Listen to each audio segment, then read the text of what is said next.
सकाळी साधारणतः 11:15च्या सुमारास एक महिला जिचं नाव आहे सीमा वामन घन, ही पॅरालिसिस झालेली आहे, व्हीलचेअरवर होती. तिची मुलगी तिला घेऊन जात होती आणि ती जात असताना त्या मुलीने विचारलं, चव्हाण साहेब आहेत का, पालकमंत्री आहेत का, या पद्धतीने विचारणा केली. सुरक्षा कर्मचाऱ्यांनी सांगितलं की ते नाही आहेत.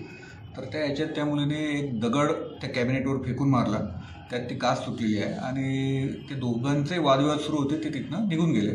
त्यांचा शोध घेण्यात आलेला आहे. ती मुलगी ताब्यात आहे. MSc B.Ed झालेलं शिक्षण झालेलं आहे. थोडंसं त्या मुलीकडे विचारपूस करत आहोत आणि गुन्हा दाखल करायची कारवाई शिवाजीनगर पोस्टला सुरू आहे. ती मानसिक आजारी वगैरे आहे का? वैद्यकीय तपासणी अंती ती कळेल. ती नोकरी वगैरे करत होती का अशोक चव्हाणच्या? नाही, आता जस्ट ताब्यात घेतलेलं आहे, चौकशी अंती कळेल.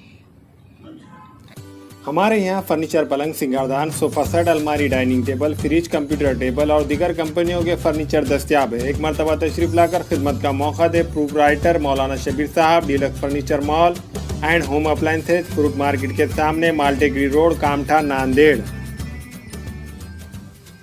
अस्सलाम वालेकुम, मैं इमरान खान।